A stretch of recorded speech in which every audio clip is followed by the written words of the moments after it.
Hi ಗೆಳೆಯರೇ, Ananthu BK education YouTube ಚಾನಲ್ಗೆ ತಮಗೆಲ್ಲರಿಗೂ ಸ್ವಾಗತ. ಈ ದಿನ ಜನವರಿ 4ರ GK today current affairs MCQ ಪ್ರಶ್ನೆಗಳನ್ನು ಕನ್ನಡದಲ್ಲಿ ನಾವು ನೋಡಲಿದ್ದೇವೆ. ಹೌದಾ? ಈ ಕ್ಲಾಸಿನ PDF ಏನಾದರೂ ನಿಮಗೆ ಬೇಕೆಂದರೆ ಅನಂತು ಬಿಕೆ ಎಜುಕೇಶನ್ ಅಂತ ಟೆಲಿಗ್ರಾಮ್ ಇದೆ, ಸರ್ಚ್ ಮಾಡಿ ಈ ಕ್ಲಾಸಿನ PDF ಅನ್ನು ಕೂಡ ನೀವು ಡೌನ್ಲೋಡ್ ಅನ್ನ ಮಾಡಬೇಕಾಗಿರುತ್ತದೆ. ಯಾವುದು ಟೆಲಿಗ್ರಾಮ್ ಅಂದ್ರೆ ಅನಂತು ಬಿಕೆ ಎಜುಕೇಶನ್ ಅಂತ ಸರ್ಚ್ ಮಾಡಿದರೆ ಬರ್ತದೆ. ಸೊ ಅಲ್ಲಿ ನೀವು ಈ ಕ್ಲಾಸ್ PDF ಅನ್ನು ಡೌನ್ಲೋಡ್ ಮಾಡಬಹುದಾಗಿದೆ. ಬನ್ನಿ ಗೆಳೆಯರೆ, ಈ ದಿನದ ಮೊದಲ ಪ್ರಶ್ನೆ ಯಾವುದಂತ ನೋಡೋಣ. ಪ್ರಶ್ನೆ: which country has launch its first domestically developed deep sea exploration ship Tansuo 3 explanation 3 ಯಾವ ದೇಶವು ತನ್ನ ಮೊದಲ ದೇಶೀಯವಾಗಿ ಅಭಿವೃದ್ಧಿಪಡಿಸಿದಂತಹ ಆಳವಾದಂತಹ ಸಮುದ್ರ ಪರಿಶೋಧನಾ ನೌಕೆ ಟ್ಯಾನ್ಸೋ 3 ಅನ್ವೇಷಣೆ 3 ಅನ್ನು ಪ್ರಾರಂಭಿಸಿದೆ ಅಂತ ಪ್ರಶ್ನೆ ಕೇಳಿದ್ದಾರೆ. ಇದಕ್ಕೆ ಸರಿಯಾದಂತ ಉತ್ತರ ಆಪ್ಷನ್ ಎ, ಚೀನಾ ಸರಿಯಾದಂತ ಉತ್ತರ. ಚೀನಾ ದೇಶವು ತನ್ನ ಮೊದಲ ಆಳವಾದ ಸಮುದ್ರ ಪರಿಶೋಧನಾ ನೌಕೆ ತನ್ಸಾವೋ 3 ಅನ್ನು ಪ್ರಾರಂಭಿಸಿದೆ. ಈ ತನ್ಸಾವೋ 3 ಹೈನಾನ್ ಪ್ರಾಂತ್ಯದ ಸನ್ಯಾ ನಗರದಲ್ಲಿ ಸೇವೆಯನ್ನು ಪ್ರವೇಶಿಸಿದೆ. ಈ ಹಡಗು 17,261 ಮೈಲುಗಳ ವ್ಯಾಪ್ತಿಯನ್ನು ಹೊಂದಿದ್ದು ಮತ್ತು ಐಸ್ ಬ್ರೇಕಿಂಗ್ ಸಾಮರ್ಥ್ಯಗಳನ್ನು ಹೊಂದಿದೆ. ಇದು ಚೀನಾದ ಆಳ ಸಮುದ್ರದ ಪರಿಶೋಧನೆಯ ಪ್ರಯತ್ನಗಳನ್ನು ಹೆಚ್ಚಿಸುವಂತದ್ದಾಗಿರುತ್ತದೆ. ಹೌದಾ? ಇದು ಚೀನಾ ದೇಶ ಪ್ರಾರಂಭಿಸಿರುವಂತದ್ದು. ಹೌದಾ? ಇನ್ನು ಮುಂದಿನ ಪ್ರಶ್ನೆ: ವಾವ್ ಥರ್ಡ್ ಅನ್ನ ಇತ್ತೀಚೆಗೆ ಯಾವ ರಾಜ್ಯದ ಹೊಸ ಜಿಲ್ಲೆಯನ್ನಾಗಿ ಅನುಮೋದಿಸಲಾಗಿದೆ? Wow third has been approved as A new district of which state recently ಅಂತ ಕೇಳಿದ್ದಾರೆ. ಇದಕ್ಕೆ ಸರಿಯಾದಂತ ಉತ್ತರ ಆಪ್ಷನ್ ಬಿ, ಗುಜರಾತ್ ಸರಿಯಾದಂತ ಉತ್ತರ. ಗುಜರಾತ್ ರಾಜ್ಯ ಸರ್ಕಾರವು ಬನ್ಸ್ಕಾತ್ ಜಿಲ್ಲೆಯನ್ನ ವಿಭಜಿಸುವ ಮೂಲಕ ಹೊಸ ವಾವ್ ಥರ್ಡ್ ಜಿಲ್ಲೆಯನ್ನು ಅನುಮೋದಿಸಿತು. ತರಾಡ್ ಪಟ್ಟಣವು ಹೊಸ ಜಿಲ್ಲೆಯ ಪ್ರಧಾನ ಕಚೇರಿಯಾಗಿ ಕಾರ್ಯವನ್ನು ನಿರ್ವಹಿಸುತ್ತದೆ. ಈ ನಿರ್ಧಾರವು ಗುಜರಾತಿನ ಒಟ್ಟು ಜಿಲ್ಲೆಗಳನ್ನು 34ಕ್ಕೆ ಹೆಚ್ಚಿಸುತ್ತದೆ ಮತ್ತು ಸಾರ್ವಜನಿಕ ಬೇಡಿಕೆಯ ಆಧಾರದ ಮೇಲೆ ಆಡಳಿತವನ್ನು ಸುಧಾರಿಸುವ ಗುರಿಯನ್ನ ಇದು ಹೊಂದಿರುವಂತದ್ದಾಗಿರುತ್ತದೆ. ಈಗ ಗುಜರಾತದಲ್ಲಿ ಒಟ್ಟು 34 ಜಿಲ್ಲೆಗಳಿವೆ. ಹೌದಾ? ಇನ್ನು ಮುಂದಿನ ಪ್ರಶ್ನೆ: which city has launched climate mission to become world first energy literate city? ಯಾವ ನಗರವು ವಿಶ್ವದ ಮೊದಲ ಇಂಧನ ಸಾಕ್ಷರ ನಗರವಾಗಲು ಕ್ಲೈಮೇಟ್ ಮಿಷನ್ ಅನ್ನು ಪ್ರಾರಂಭಿಸಿತು ಅಂತ ಪ್ರಶ್ನೆ ಕೇಳಿದ್ದಾರೆ.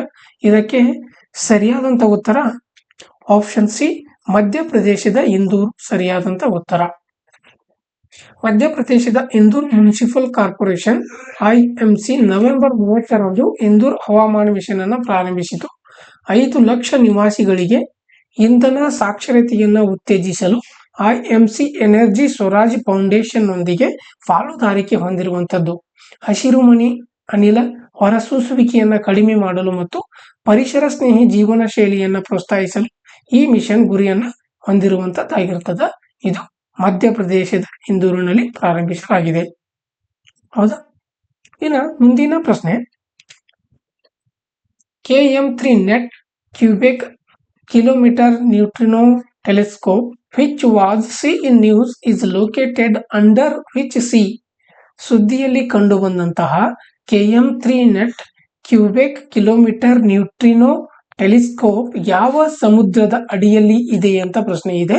ಇದಕ್ಕೆ ಸರಿಯಾದಂತ ಉತ್ತರ option D, Mediterranean C, Mediterranean ಸಮುದ್ರ ಸರಿಯಾದಂತ ಉತ್ತರ.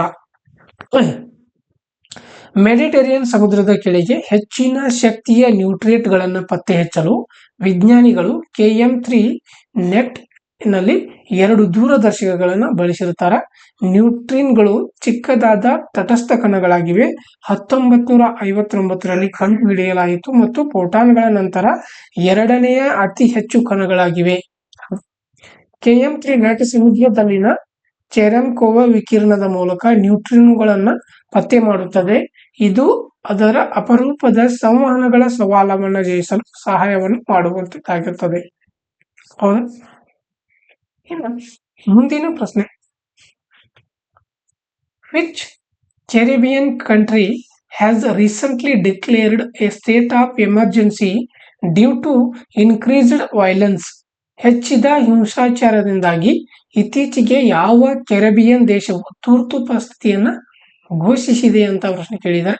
ಇದಕ್ಕೆ ಸರಿಯಾದಂತ ಉತ್ತರ ಆಪ್ಷನ್ ಬಿ, ಟ್ರಿನಿಡಾಡ್ ಮತ್ತು ಟೊಬ್ಯಾಗೊ.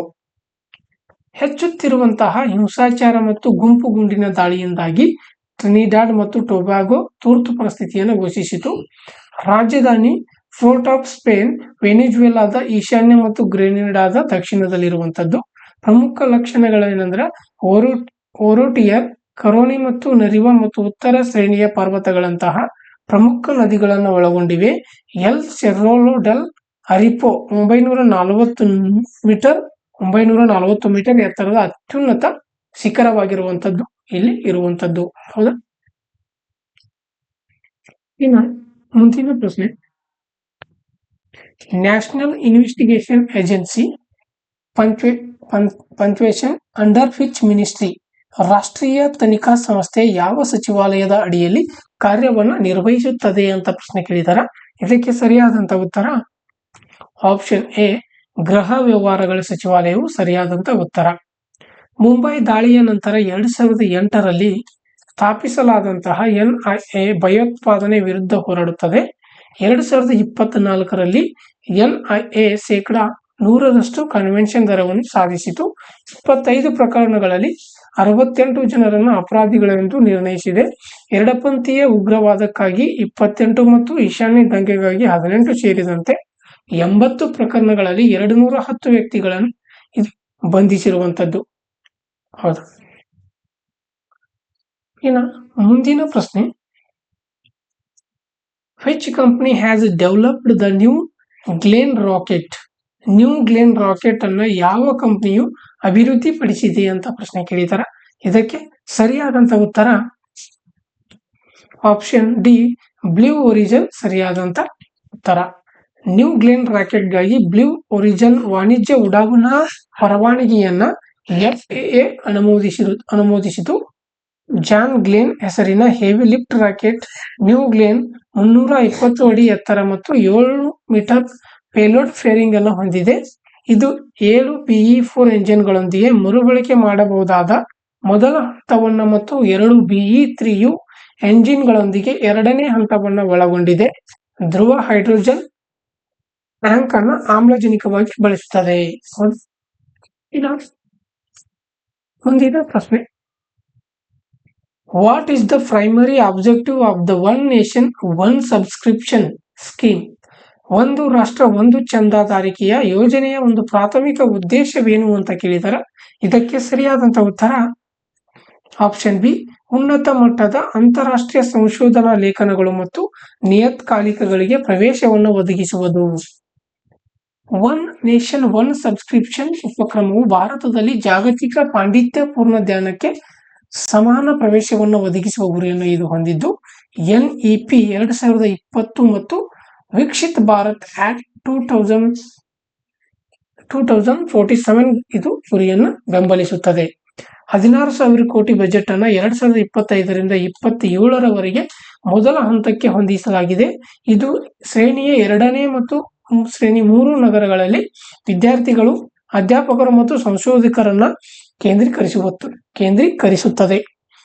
ಏಕೀಕೃತ ಪೋರ್ಟಲ್ ಸಂಶೋಧನಾ ನಿಯತ್ಕಾಲಿಕಗಳಿಗೆ ಪ್ರವೇಶವನ್ನು ಸರಳಗೊಳಿಸುತ್ತದೆ ಮತ್ತು ಉನ್ನತ ಶಿಕ್ಷಣ ಇಲಾಖೆಯು ಬಳಕೆಯನ್ನು ಉತ್ತೇಜಿಸಲು ಅಭಿಯಾನಗಳನ್ನು ನಡೆಸುವಂತದ್ದಾಗಿರುತ್ತದೆ.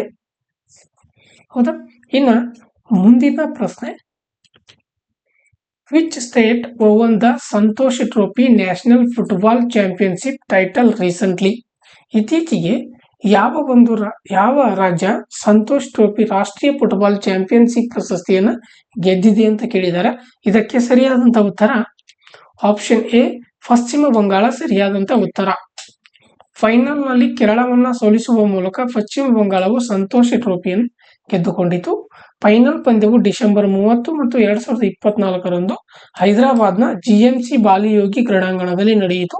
ಅಖಿಲ ಭಾರತ ಫುಟ್ಬಾಲ್ ಫೆಡರೇಷನ್ ಆಯೋಜಿಸಿದ ಪಂದ್ಯಾವಳಿಯು ಡಿಸೆಂಬರ್ 14ರಿಂದ 31 2024ರವರೆಗೆ ಹೈದರಾಬಾದ್ನಲ್ಲಿ ನಡೆಯಿತು. ಹೌದಾ? ಇನ್ನ ಇಂದಿನ ಕ್ಲಾಸ್ ಯಾರಿಗೆಲ್ಲ ಇಷ್ಟವಾಗಿದೆ ಲೈಕ್ ಮಾಡಿ ಮತ್ತು ಶೇರ್ ಮಾಡಿ ಮತ್ತು ಕಮೆಂಟ್ಸ್ ಮಾಡಿ. ನನ್ನ ಚಾನೆಲ್ಗೆ ನೀವೇನಾದರೂ ಹೊಸಬರಾಗಿದ್ದರೆ ಸಬ್ಸ್ಕ್ರೈಬ್ ಮಾಡ್ಕೊಳ್ಳಿ ಅಂತ ಹೇಳ್ತಾ ಇಂದಿನ ಕ್ಲಾಸನ್ನು ಮುಗಿಸ್ತಾ ಇದ್ದೀನಿ. Thank you.